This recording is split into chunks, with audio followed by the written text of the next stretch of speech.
Hey guys, it's Josh over at J&H. I hope everything's working here in the live video that you can hear me. We'll give it a shot. Hopefully some people tune in and watch us live. If you don't catch us live, don't worry. You can watch tomorrow, the next day, whatever.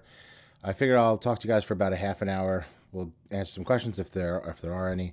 And I figured I would pop on and do a live video tonight instead of doing a video review. I was just, I could have done a video review. I've got a bunch of reels here. I got that Ultegra 1000, the new Legalis LT 6000 with that cool box from Daiwa, Titanium MGL in the HG, and Laguna 2500 LT just sitting to my right.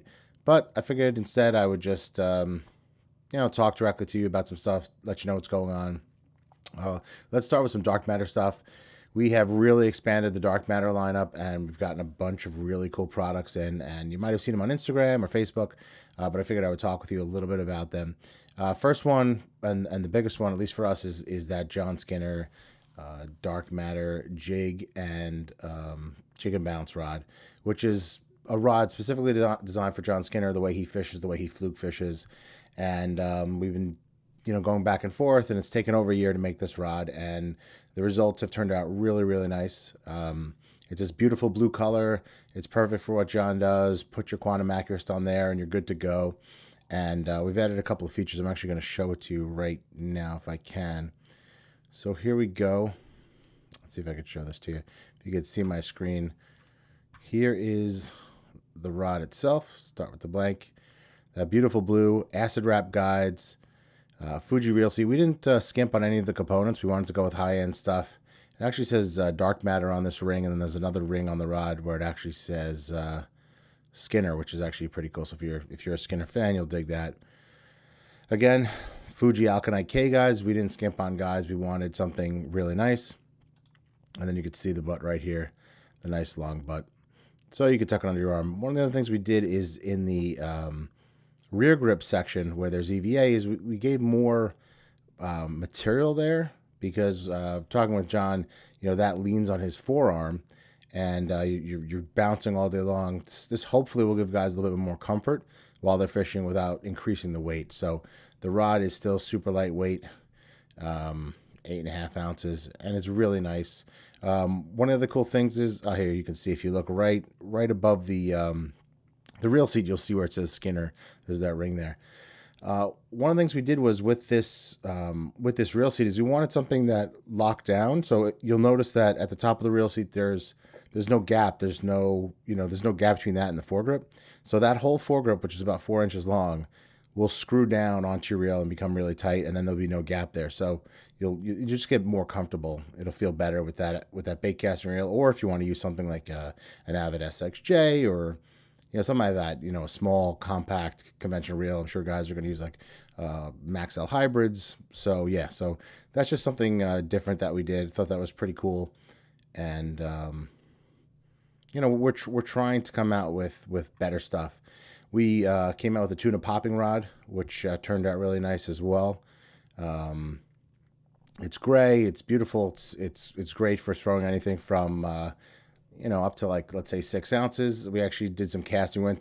If you guys have ever been to the shop, there's like a field next to us that I think they were supposed to be developing into like condominiums, but COVID must have stopped that. So we went on that field, and Matt tossed like a 4 ounce, I think it was a hoagie lure, 75 yards or something like that. We got that on video. We got a slow-mo of the action of the rod. So I'll post that soon on Instagram, and maybe I'll post it here on YouTube too, so you can take a look at it. We redid the inshore series, the dark matter inshore rods, those are the ones with the cork grips, and we added an extra heavy, extra fast to the conventional version. So that's a really cool rod. If you're in the store, you should check that out, especially if you're doing like Montauk, eeling, something where you need a stiff rod that has a lot of power to it. That's the way to go. It's still super lightweight and really cool. I know the guys at the store really like that. Redid the spinning version too. Everything is now cork full grip, and changed the ratings to be more in line with what they should be. Those will be up on the website soon. I haven't gotten a chance to do them, and we have a few of the old ones left, so we'll probably close them out or do something with them.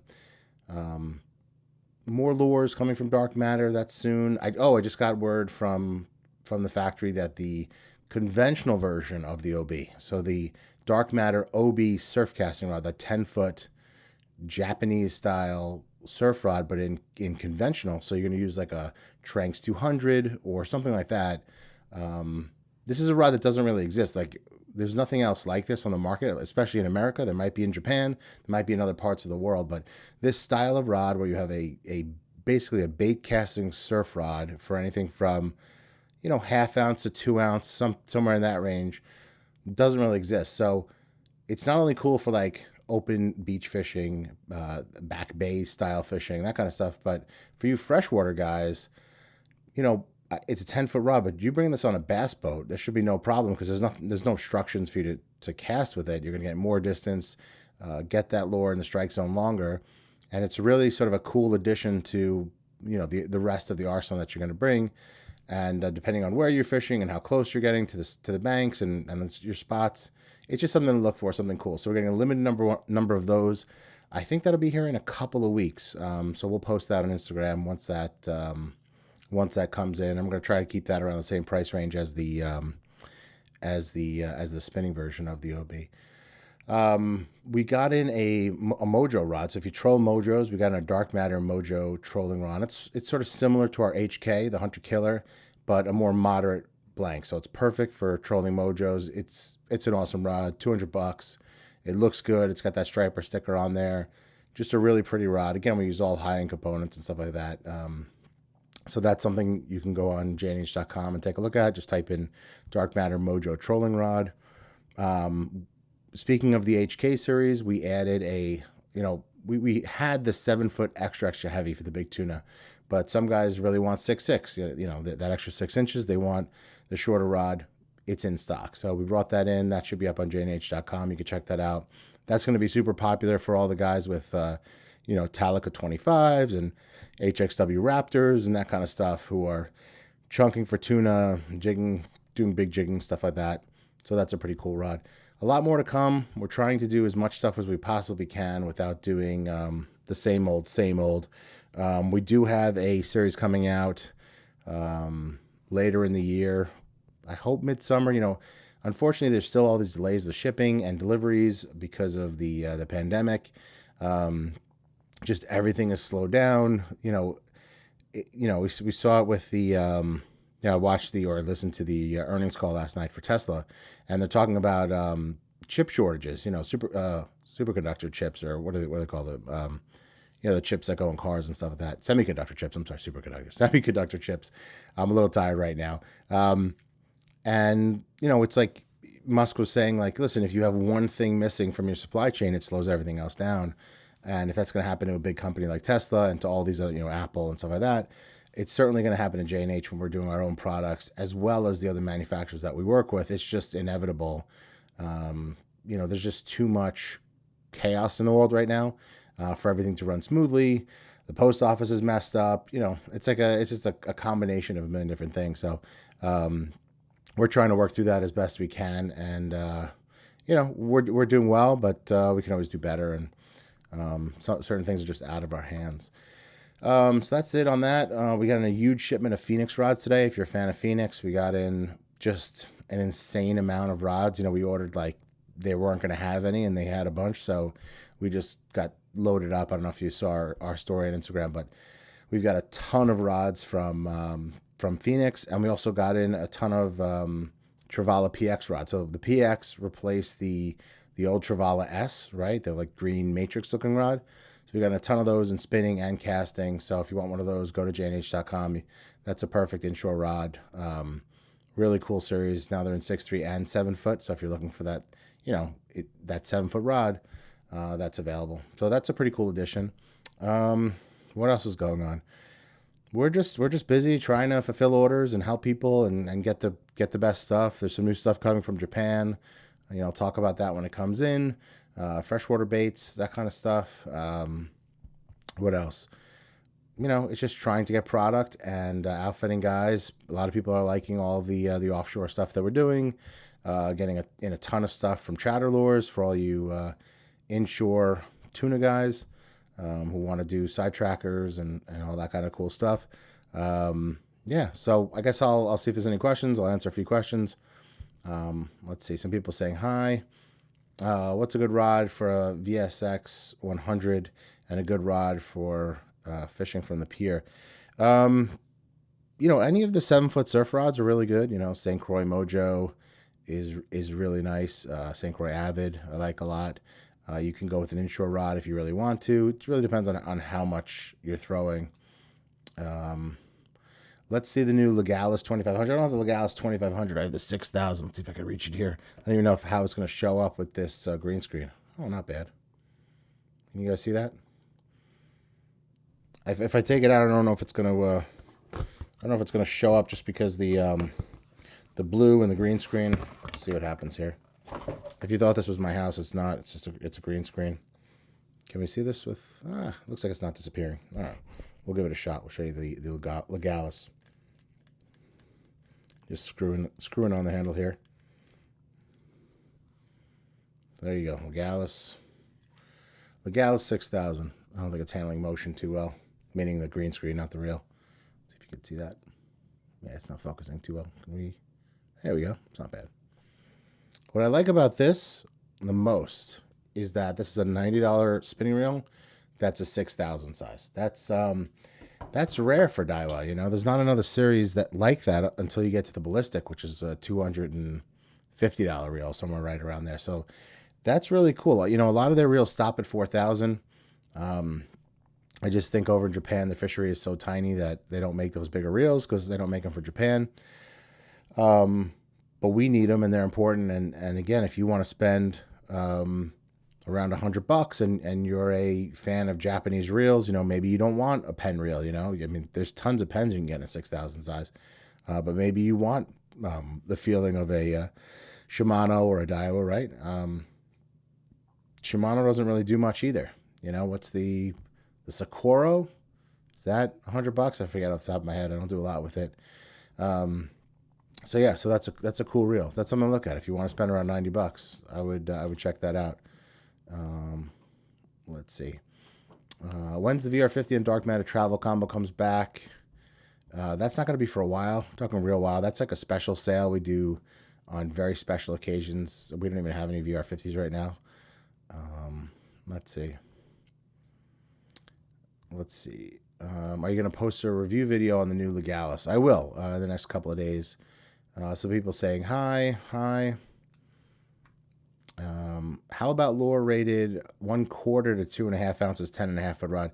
That's a really wide gap there. I mean, throwing 1/4 of an ounce is tough. You're going to be hard pressed to do it. And then going over 2 ounce, again, you're really pushing the limits of things, and depending on how good you are at casting and how much practice you have. But ROB really is the best in that range for the money. $280. It's a great rod. You should check it out. Do you have a Black Friday sale for Van Stalls? So Van Stall never goes on sale, but what we do during Black Friday is we actually give away 2 Van Stalls to people who buy Van Stalls. So that's a cool giveaway or cool promotion. Is it worth it to get a Daiwa back bay, or should I build an arsenal of BGs? I think it is worth it. That's a really nice reel, that back bay. That one kind of surprised me because I was like, this is just like a revamped Saltist, and the revamp doesn't seem like very much, but the feedback from everybody was tremendous on that reel, like really, really tremendous. Like the people who fish the 3000, the 4000s are super happy. So I would definitely recommend that over your standard BG. If you don't want to spend the money, the BG is a great reel. Let's see. Can't wait to use jig and bounce this season. Sick green accurate pliers. Yeah, well, we were talking in the store today or yesterday, like, wouldn't it be cool to have the accurate pliers in like 10 different colors and just, guys can just, you want blue, get blue, red, red. You know what I mean? Like, I think that would be really cool. We're gonna talk with Accurate about that, see if we can make it work. It's just a quantity of how many we have to bring in. But I think silver gets boring after a while. You need to sort of, make it a little bit different. And the Mahi pliers that we have are really cool, but they're a bit more expensive, and maybe you don't want to spend money on them. And I totally get that. So yeah, we'll talk about that. That's something that we might do. What's your thoughts on the new St. Croix Legend Extreme Inshore? Is it worth the price? I guess that's a personal decision. I mean, it's a really nice rod, and I like it a lot, but it is $600. So once we get past a certain number in my mind, I don't look at things the same way as most people, right? I get a lot of comments that are like they're like, oh, why would I get a Ferrari when I can drive a Honda? It's the exact same thing, and that's so not true in certain circumstances. You know what I mean? Like a Van Staal and a $30 Okuma reel are not the same thing at all. They're both spinning reels, but they're not the same thing. And that's a situation where you need a certain thing for a certain task, right? You're fishing Montauk, you got very fine sand, there's rocks, you might slip and fall, you need something rugged, fishing at night, all these kind of things that come into it. You need an extreme reel. You get a Van Staal, right? There's a certain purpose to that. With an inshore rod, it's really just to make it more fun for you based on what you're specifically doing. So that might be just a lighter rod, better components that'll cast further, K-guides instead of regular guides, a grip that feels really comfortable in your hands. It's really a personal decision. I've sold quite a lot of them to people who want that. So I think what you need to do with that rod is to actually put it in your hands and say to yourself, is this the rod that I dream about? And if it is, then get it. And if it's not, then move on and find something else. Ultralight rods. Yes, we have ultralight rods. We even got in that, that I didn't even talk about, the fishhawk rod. If you guys trout fish, that fishhawk rod, the dark matter fishhawk trout spinning rod is really cool for $130. Again, we did Alkanite K guides on there, Fuji reel seed on there. Really, really nice premium cork, 6 foot. So something to check out.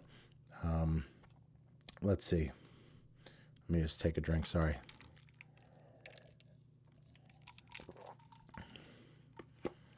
All right. So on Discord the other day, I had posted a question, not a question, but like an interest. I am interested, something that J&H desperately needs, right? We really need this, is an offshore influencer, right? We need a guy who goes tuna fishing, who has just a decent following, that's on the come up.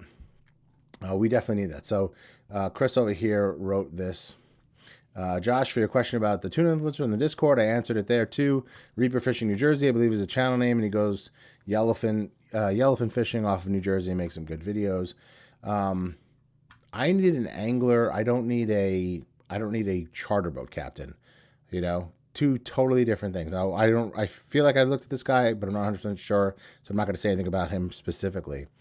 But people send me charter boat captains, which is great. Charter boat captains are great, but they're not what I'm looking for. I'm looking for a dude who is like, influential in tuna fishing or offshore fishing, either with YouTube, Instagram, TikTok, I don't really care, that we can sort of work together with.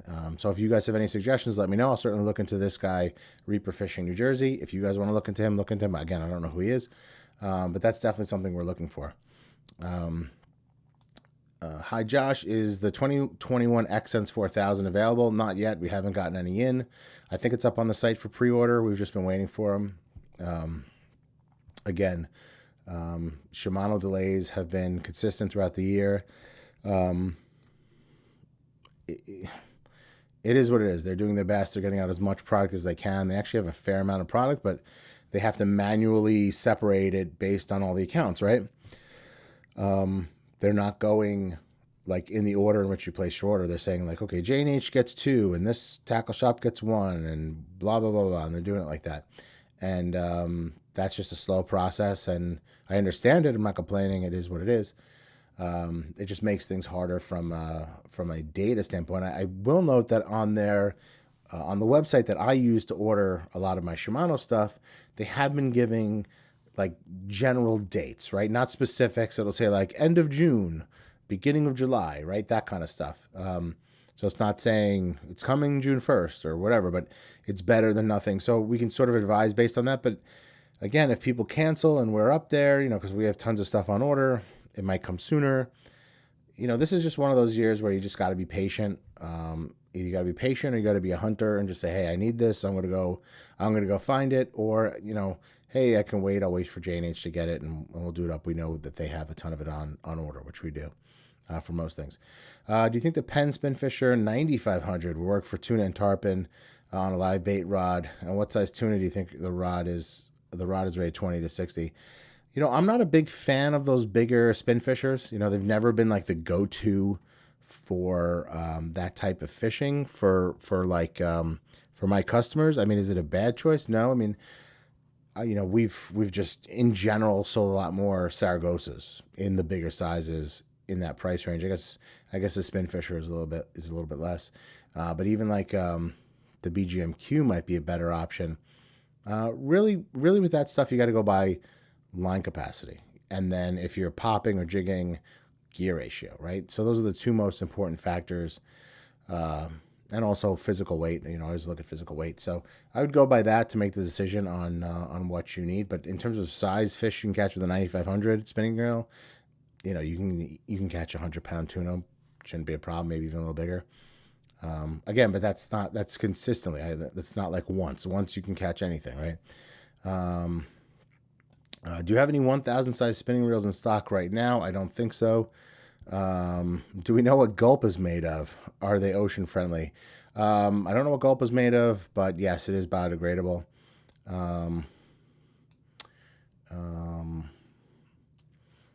Starting a drop shipping fishing website. I was wondering if you had any tips on how to build a following on my Instagram and get started. Anything helps. Keep up the great work. So it seems like you want to be a competitor. That's okay. I'll still give you advice. Hard work and, being consistent and being aggressive and building community is the most important thing you can do. It's what I did, and it's what I consistently do. And you have to do it every single day. It's funny. Like I'm sure I've talked about this before, but I talk with you guys sometimes about like the inside baseball, right? The inside of the fishing industry, right? And I'm sure it's very much like most other industries in terms of like, there are a lot of people that work 9 to 5, and that's totally cool, right?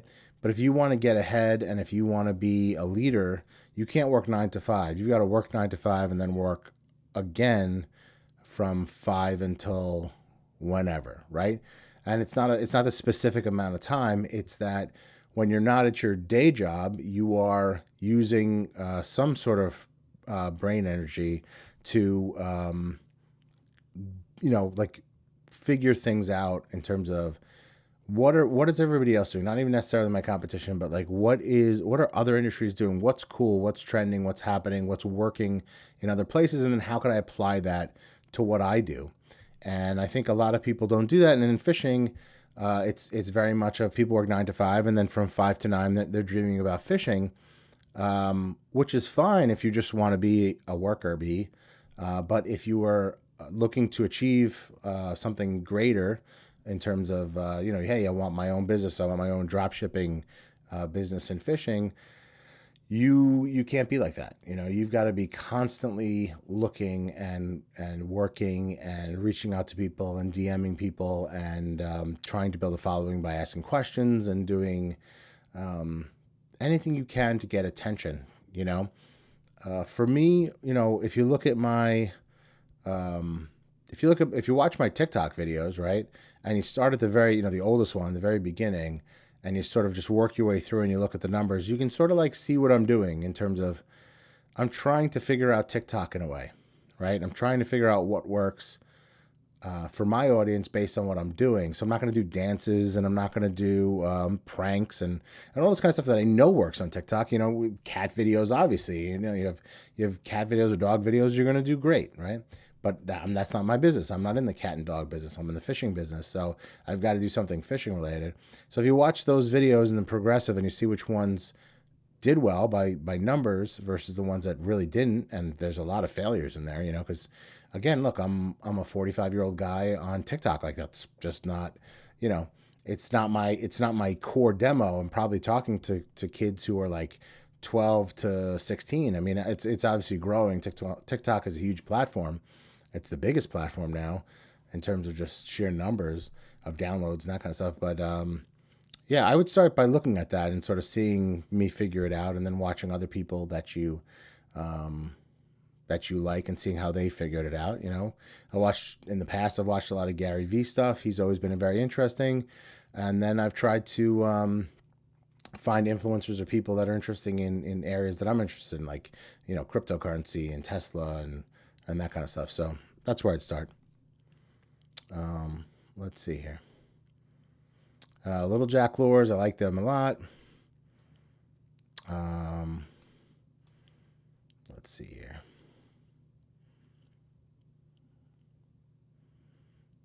How much on sale of the original dark matter rods be? Probably $50. When will the VR50 be back in? Don't know. Waiting on them. Impressions about the Shimano Vanford? Very positive. You know, it's basically a carbon fiber Stratic. You know, people are really digging those, and we have some 4000s and 5000s in stock. So if that's something that you're interested in, you should grab one. They're really good. Let's see. What would be a good surf rod for a VR150? Would that change for VR175 despite the only difference being spool size? It really just depends on what you're doing, what your goals are. You know, with that, it's basically a 9 to 10 foot rod, and then you're just going to sort of figure it out based on what you're doing. You know, I like anything from St. Croix. I like Tsunami Airwaves, Airwave Elites. The Skinner rod, you know, Dark Matter Skinner rod is perfect for that. Rest in peace, Stratic Sky 4. Definitely. What's wrong with the Stratic Sky 4? Nothing. It's just discontinued, replaced with the Vanford. Let's see. Feedback on the Penn DX series has been really good so far. It's still early, but we've sold a ton of them, and people are really into it. I think that's a great bang for the buck. Let's see. You should put more rod and reel combos together and post them on your Instagram. You're right, I should. You know, those videos actually do really well. People really like them, and then they get to ask, like, hey, what rod is it, what reel is it, and what's the cost? So we're going to do more of that. You know, it's just a matter of time. Like, so busy doing stuff at the store and helping people with orders and getting orders out and ordering product and all this kind of stuff, and then doing all the social media stuff. You know, it's just a lot in a day, and it's like, how much should I post? What should I post? What's going on? All that kind of stuff. So you're right. We're going to try and do some more of those. Let's see. AMC to the moon. That's funny. Just stopped into the shop Sunday and got the Battle 3 DX, Lamiglass Black. I love it. That's cool. Enjoy it.